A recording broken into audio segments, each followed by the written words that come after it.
Welcome back to another episode of the Any Given Day podcast. In today's episode, we're going to be talking about some more coaching changes, some more roster movements, as long as a possible new bowl game, and another NCAA investigation. So sit back, relax, and get ready for another exciting episode of the Any Given Day podcast.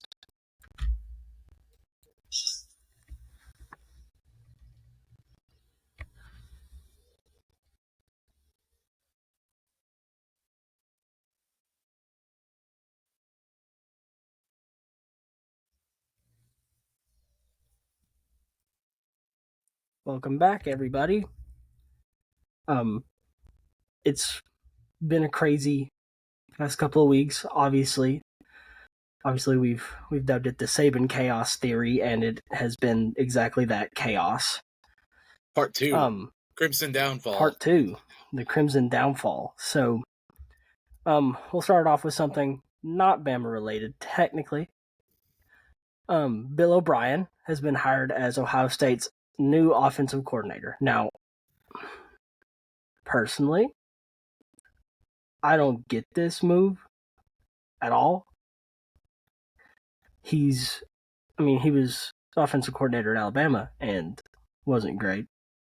1 year. 1 year and was not great. Obviously, if you're only there for 1 year, you couldn't have been great.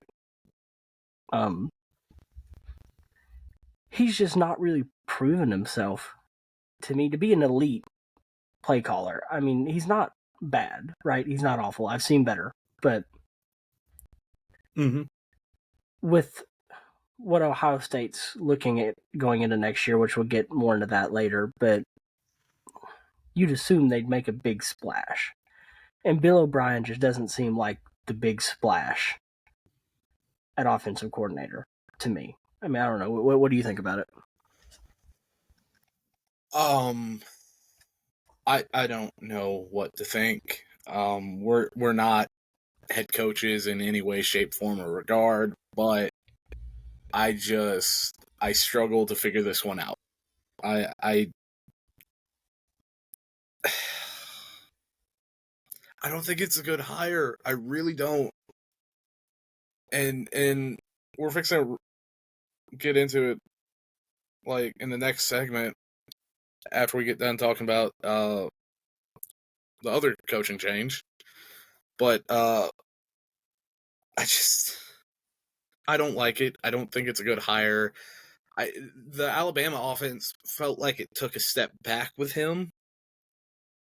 And now all of a sudden we're seeing him go to Ohio State.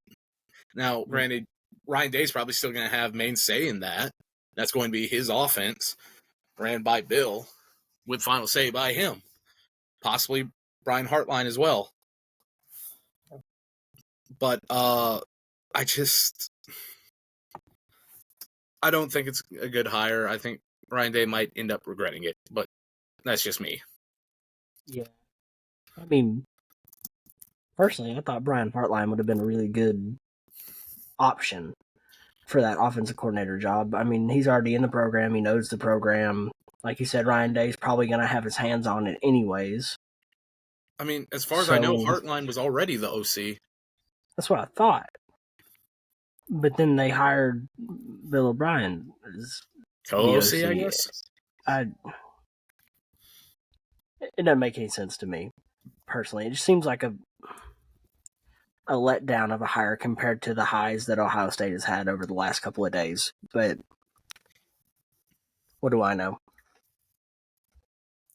And what was the other coaching change you were telling me about before we started up? Oh, yes, Tommy Rees possibly could be going to Dub Browns as a position coach. All right. I mean, the board knows what he wants. I guess. I don't. I mean, the offense wasn't great under Tommy Rees last year, anyways. It wasn't awful. He eventually found a way to utilize. He eventually figured it out, yeah. And that was kind of his problem early in the year. Is Milroe really he wasn't really working with what Tommy Rees was trying to do early in the year. And eventually he realized he didn't have a better option.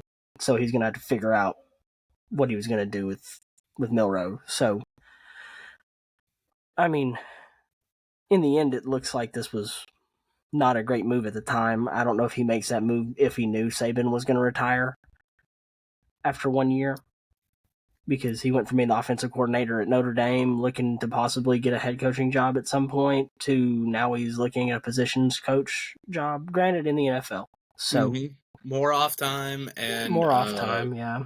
Probably, I'm not going to say better pay than what he was making, but it could be similar pay for more off time, more time spent with your family. You're not recruiting all the time. So in the end, it could be a good move for him. Maybe he can break out as an offensive coordinator in the NFL eventually. But, that's a move that happened. Moving on to the roster movements. Obviously, by this point, everyone knows Caleb Downs has, not just Caleb Downs, but Julian Saban as well. They both entered the transfer portal from Alabama. The crazy part was, like, everyone kind of knew Downs was fixing to enter the transfer portal. Julian Saban kind of surprised everyone when he did, but apparently that's because from the rumors I've been seeing and hearing from some Alabama fans, apparently DeBoer pulled him into his office and was like, I'm bringing one of my guys, this Austin Mack kid. I think he's going to be better fit for my system than you are, which I think is a crazy concept when it comes to a 5-star quarterback. And this isn't a shot at the Mack kid, but by all standards and procedures, I think Saban's a better quarterback than him with how they've been ranking him. But then again, if you look at rankings, Noah Fafita wasn't supposed to be anything special either. So maybe DeBoer knows something we don't. It's a bit questionable. All I'm going to say is he better hope that Julian Saban isn't the greatest quarterback to ever play college football, because he's going to look like an idiot if Julian Saban goes to Ohio State and is great. Yeah. The other news, Caleb Downs committing to Ohio State, that was a bit of a shocker because all signs pointed, and this is coming from multiple insiders, they were saying, and national analysts as well, they're saying, hey, it's only a matter of time before he goes to Georgia. That's the only reason he entered the transfer portal, is to go over there. And then next thing you know, all of a sudden, Ohio State popped out of nowhere.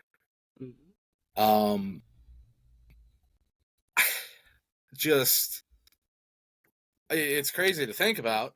It truly is, because I don't think anyone really saw that coming.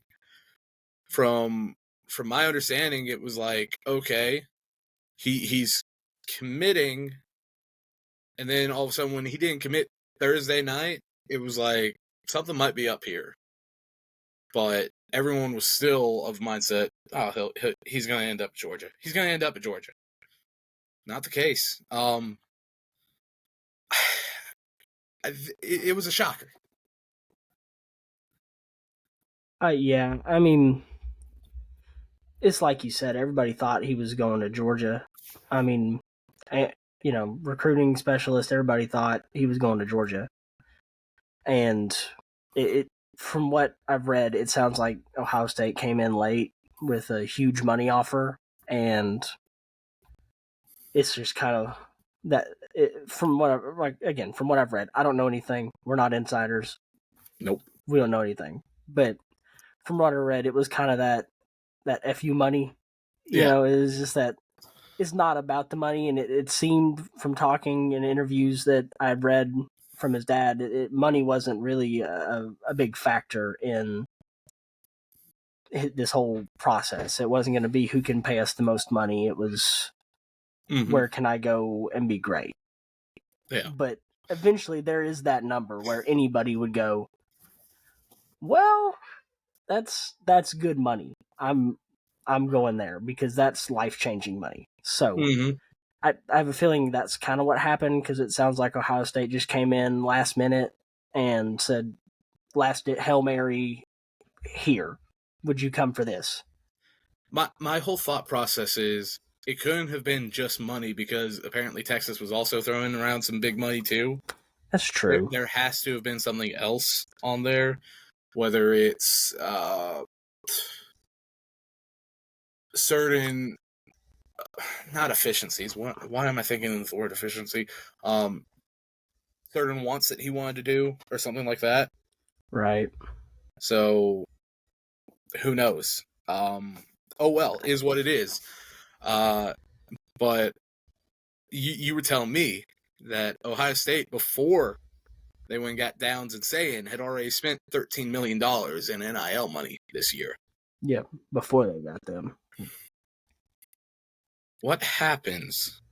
And now all of a sudden people are saying, oh, well, now they might be national title favorites. And it's like, okay, they're still going to be starting a quarterback in this offense that hasn't started before. No matter who wins this job, which they have a stacked quarterback room now. They got Devin Brown, Aaron Nolan, Julian Sayin. I'd say the two front runners for the starting job at this point would have to be Sayin and Nolan. Because if Devin Brown goes and gets a starting job out of nowhere, one of them or both of them is going to leave. At least one of them. They're both true freshmen, so yeah. I mean, it's crazy to think about where they're at. What happens though if they spend all this money and let's say Harbaugh comes back and Michigan beats them again? Ryan Day might get fired.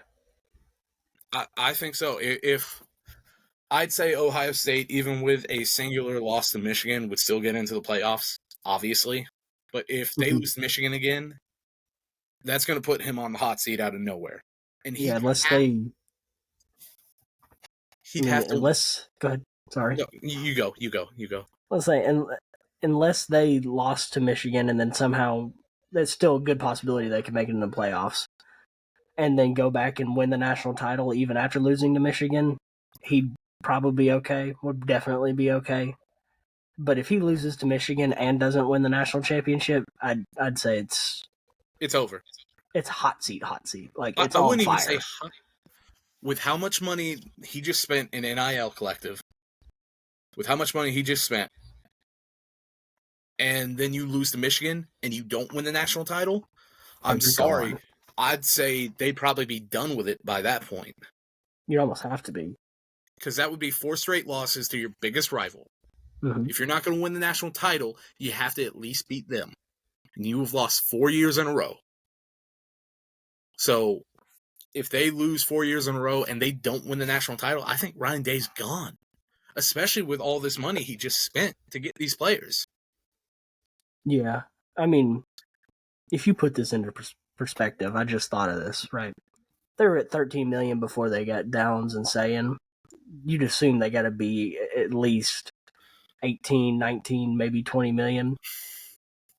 I mean, Caleb Downs is, from the number, nothing's official, obviously, and it's never going to be official.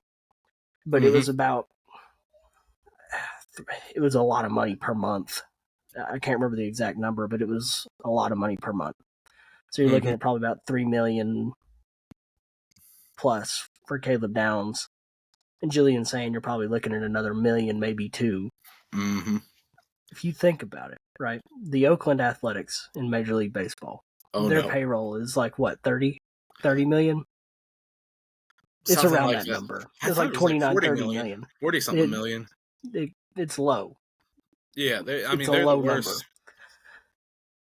Ohio State's football team might be paying out more to players than a professional baseball team. Just think about that for a second. And it won't mean a damn thing except for that they're idiots if they go and don't win the national title. Yeah. It'd be the biggest waste of money that anybody's ever had. And I'm here for it. Chaos. Fair enough. Moving on to the last bits of roster movements, transfer portals, stuff that we kind of got into today. And for all we know, there could be some other moves. I didn't know this, actually, real quick. I didn't know Chase McClellan, who transferred from Alabama. I knew he was in the transfer portal. I didn't know where he landed. He landed over at Florida State. So Florida State, really? yeah, Huh. yeah. So Load him hey, back up. good running back for him, especially in the Norvell offense. Well, I'll let you talk about this one. Caden Proctor committed to Iowa. Let me preface this Mm-hmm. with I am okay with players getting paid. All right, I'm okay with the NIL. That's okay.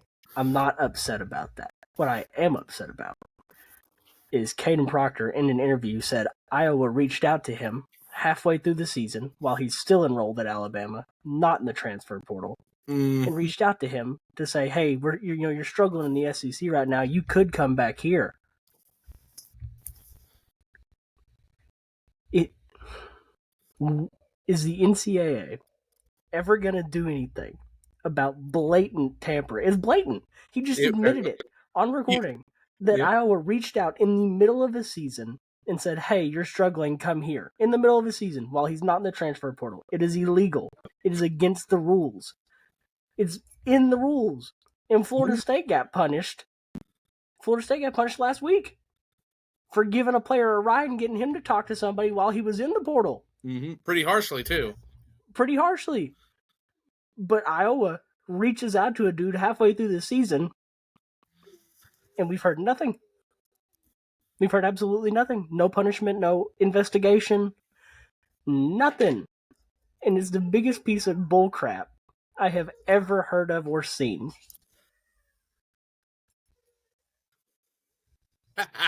What in the Wild world? child.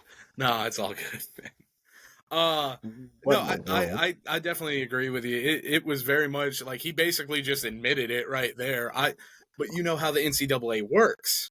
They're slow. They'll eventually get to it, but it might be 2 years down the road. And Ferentz might be fired by then. Right. That's the thing. Not fired, retired. He's old. He could be retired. Caden Proctor won't even be in college anymore, so it won't matter to him. Like, by the time they get around to this, nobody's going to remember. Imagine they win Iowa punished.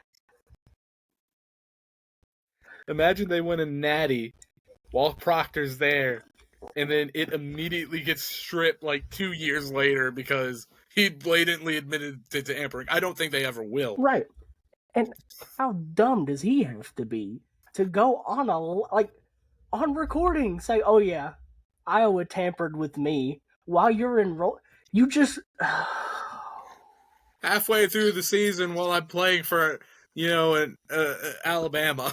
Which, by the way, can we also just go back to the part where you said that he said that they reached out while I was struggling at Alabama and said, "Hey, you could come over here and it's easier." Is basically what they implied. It's like, I don't ever want to hear anyone say anything about the Big Ten being as good as SEC again after that. Like, you could say Michigan, Ohio State, they can compete with the SEC. Not all the time, but they can compete. The rest of the Big Ten, they're going to win more than the other teams will. Right. More than the rest of the Big Ten is hot garbage. Right. You line up Iowa versus Georgia, Alabama, Missouri, LSU, everybody but Vanderbilt. All right. Everybody but Vanderbilt, but 9 times out of 10. Vanderbilt in baseball. That's different. Vanderbilt in baseball is a force to be reckoned with, but not in football. But, I mean, it's just, this whole situation is dumb. The fact that he would admit it on recording that they did tamper, the fact that Iowa hasn't even tried to make a statement, they're like, maybe if we just keep quiet, nobody's going to say anything. I mean, they might. It's Iowa. Who cares?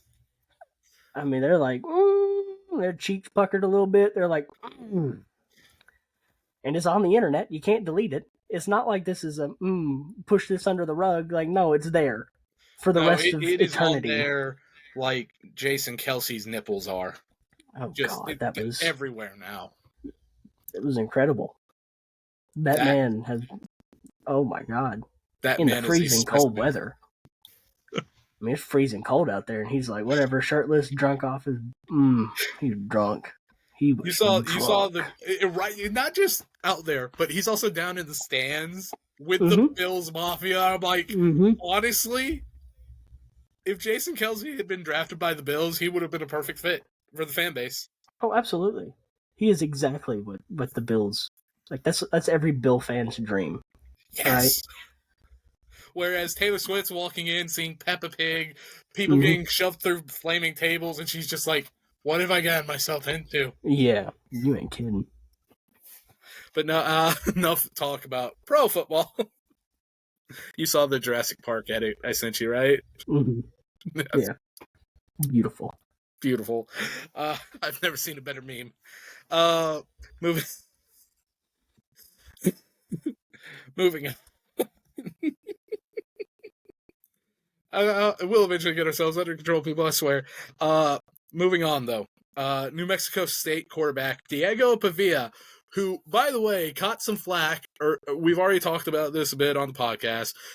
A bit of trouble got brewed during the New Mexico Bowl because New Mexico State almost didn't get to practice in the indoor facility like they were supposed to be allowed to because New Mexico's director refused to let them in and had police there to try and escort them away until the bowl directors caught wind of it. And then as soon as they did get done practicing, he basically rushed them out solely because of Diego Pavia. Apparently, when Diego was still in high school and was a New Mexico State commit who was visiting New Mexico's facility, he took a leak on the logo in the indoor facility and recorded it. College rivalry football, baby. But now Diego Pavia has now entered the transfer portal and committed to Vanderbilt. That's a step up for him. That's certainly a choice. I mean, I'd take Vanderbilt over New Mexico State at this point. I mean, yeah. I mean, you're in the SEC. You get to play against better teams. Mm-hmm. And who knows? Maybe for all we know, he might be the missing piece. We don't know. Vanderbilt is more often than not, we know what they're going to be. But every now and then they slip up and they surprise people, and then they get more wins than they're supposed to. Not 2 years ago, they beat Florida. No one expected that. 2016, they beat Georgia, didn't they? Was it 2016? Yeah, Kirby Smart's first year. Yep. They also had a first rounder in Zach Cunningham at linebacker at that point. By the way, so there you have Vanderbilt that. can have a sneaky year every once in a while. I don't know if he's going to be. I mean, they got a couple more pieces than one missing, but they can be sneaky and get a win against somebody that's underestimating them. I mean, how many times did we see Caleb Williams will USC to a win last season? Right? 7. A good enough quarterback can will at least one win into existence. That shouldn't be possible. Yeah, but Caleb Williams willed USC to every win they had last year. Well, yes, obviously. Without Caleb Williams, they might have only won 5 games. I don't know. If that. That team was awful other than Caleb Williams. None whatsoever. Yep. Anyways, moving on to the next transfer. James Madison quarterback Jordan McLeod has officially transferred to Auburn. That might be a sneaky good pickup by old Hugh Freeze. It'll be interesting to see. You would expect him to go and definitely fight for the starting spot with Peyton Thorne. So we'll see if that's a good pickup. You got any thoughts on that? I mean, he was a good quarterback, obviously. Mm-hmm. James Madison only had 1 loss this year, or two. They lost in their bowl game, didn't they? Yes. So, but still, very good year. So, obviously, the talent level, defensively and offensively, is going to be bigger at Auburn than it was at James Madison. But Auburn's biggest problems last year was quarterback. Peyton Thorne stepped it up in some games, but a lot of times he wasn't a big enough factor to win them a game. He was good enough to not lose them some games. So he'll definitely fight for the job. Obviously, they Mm-hmm. got that other kid behind Thorne, Holden Griner. Mm-hmm. So it'll be a battle. I mean, Auburn's gonna have to figure something out at quarterback because Peyton Thorne, more times than not, is not the answer. Yeah. And they'll have to probably figure it out pretty quickly because I'd say some of those freshman 5-star receivers they brought in are going to be fighting for spots like immediately. They're going to Yeah. immediately be fighting for playing time and all that. So, yeah. I know next year for sure they will be one of the bigger threats in the SEC. And some people are going to be like, well, no, it's just a second year. Doesn't matter. People know that offense by now. They know how Hugh Freeze is. So be on your toes about that. They're not going to lose to New Mexico State again. No. We've already talked about Austin Mack transferring to Alabama from Washington. I haven't seen anything about it, but Will Rogers is back in the portal again. We already knew that.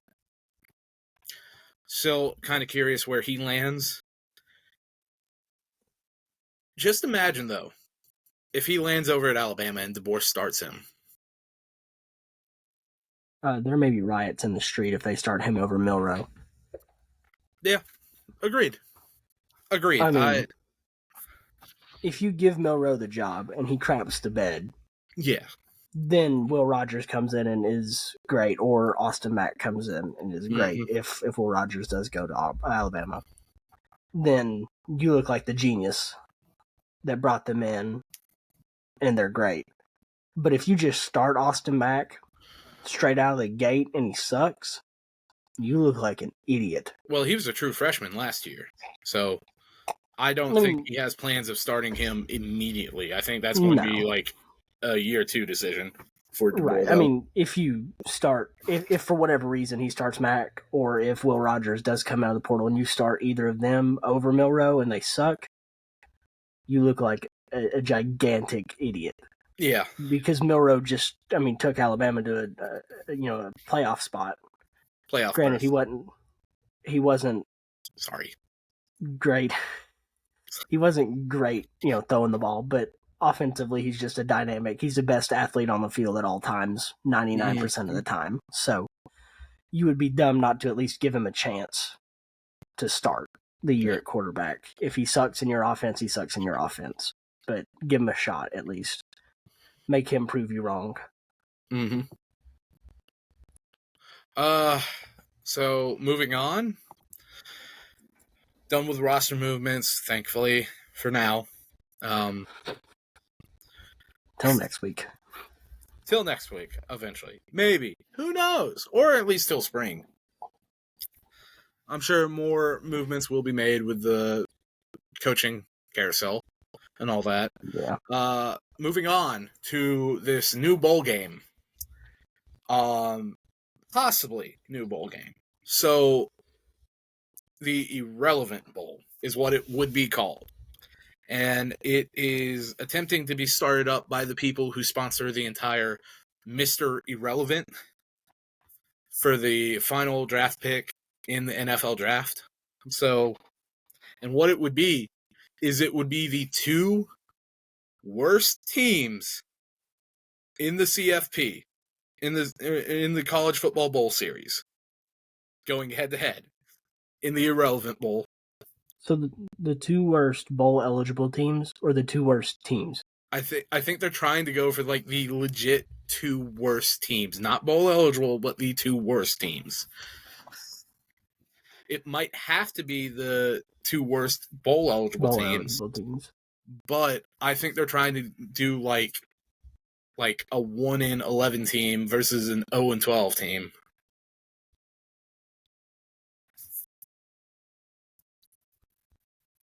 I mean, honestly, that sounds magnificent. I love it. I'm gonna be honest. If it gives me one more game to watch, of two awful teams just trying to score on each other. It's going to be a 2-0 win. It's like somebody's going to get lucky and get a safety, and that's going to be, or it's just going to be 100 to 100, and there's just no defense, or there's going to be no offense. It's going to be one or the other. It's going to be beautiful. Or it could end up being like one of the better games, just because they're both bad enough to make it seem good. They're both awful. Like, this is the best game of the year. Good. I mean, I would watch it, but I just like watching football. So I would watch it. Oh yeah, me too. Now, granted, the NCAA, before they would sanction it, might force them to be like, "Hey, it's going to be the two worst bowl eligible teams." But I think, in a way, if you got sent to the irrelevant bowl as an 0-12 team, 1-11, heck, 2-10 team, it could very easily also be used. I think the coaches might love it because it could be a motivation factor. Like, hey, yeah, we played in a bowl game last year, but it's not the bowl game we wanted to be in, guys. Like, let's go and get bowl eligible and play in a different bowl game. Let's be better than what we were last year. The question is, then, do you start tanking at the end of the year and try and get in the irrelevant bowl? I mean, like, if you got one win and you're like, we got like crappy teams on the rest of our schedule, we're gonna throw them. All right, we're gonna throw the last 2 games of the year so we can play in the irrelevant bowl, because otherwise we're not playing in a bowl. Like, it's impossible for me to be bowl eligible. I'm throwing the last 2 games of the season so I can get in the irrelevant bowl. It's always a possibility. We've seen stupider. That would be magnificent. We have seen stupider for less. You ain't kidding.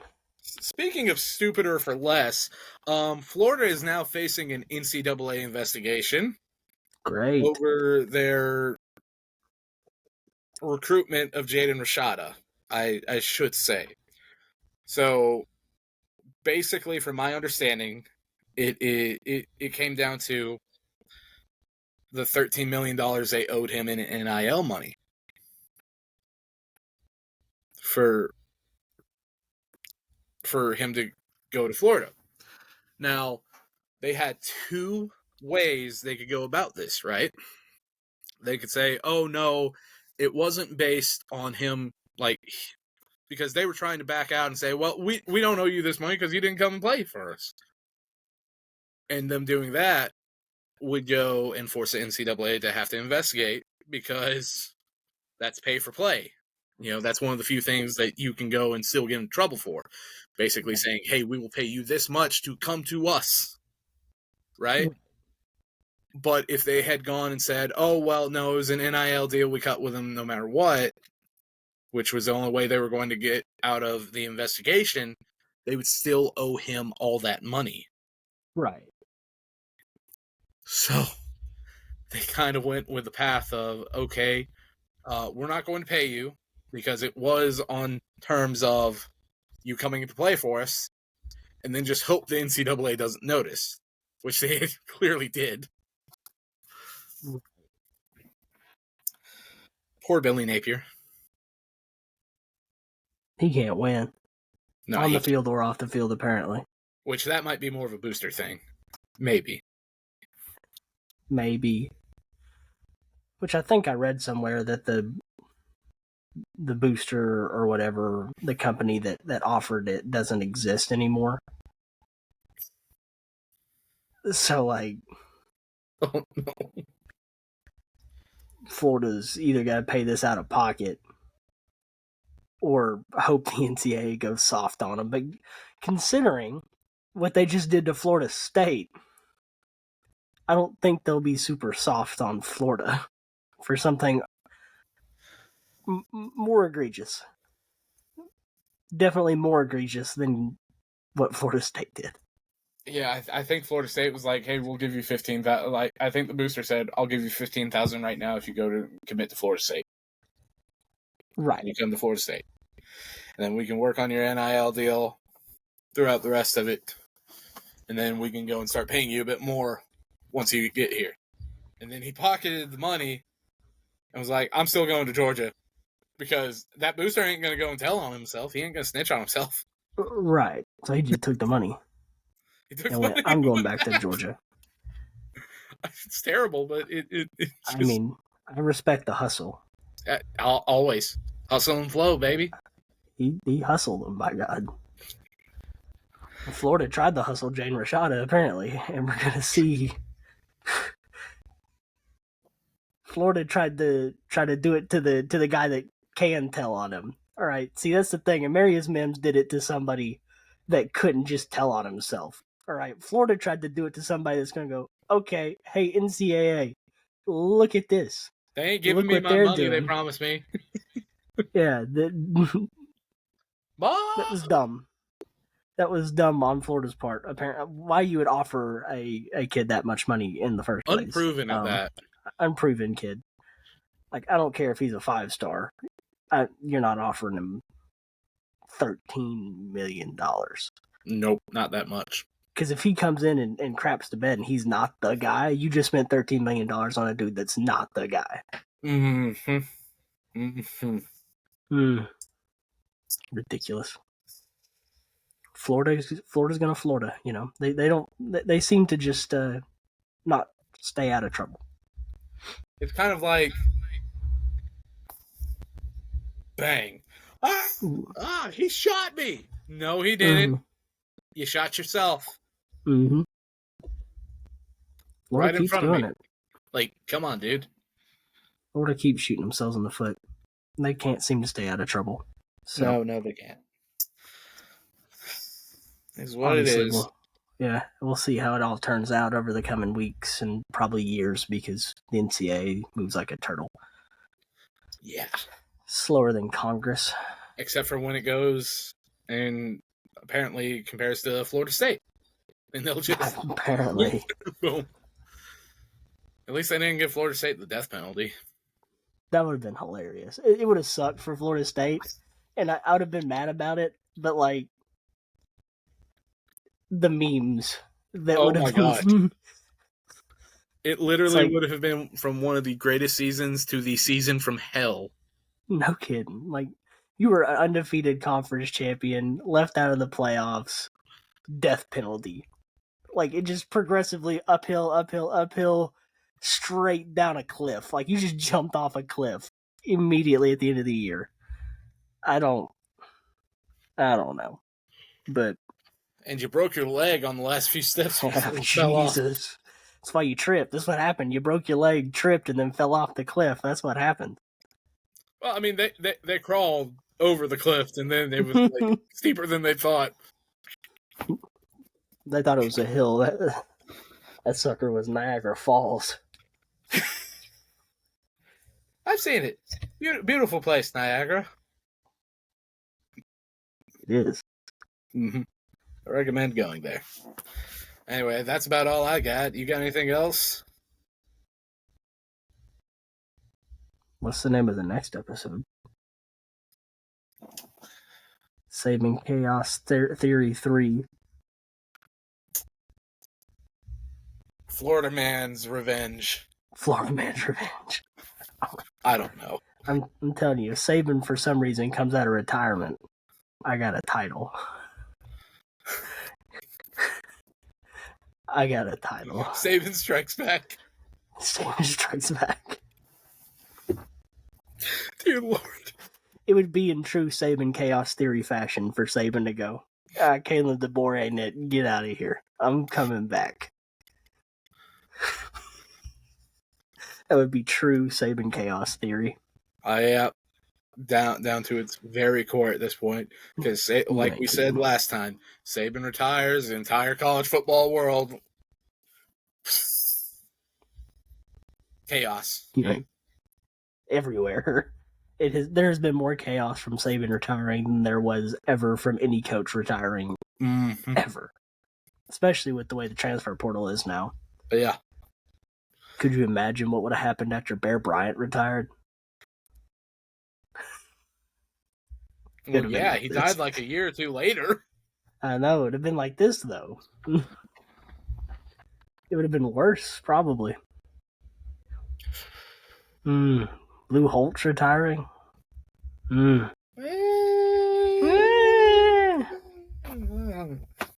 As good of a coach as Lou Holtz is, as great of a person He's not as Nick Lou Holtz Saban. is,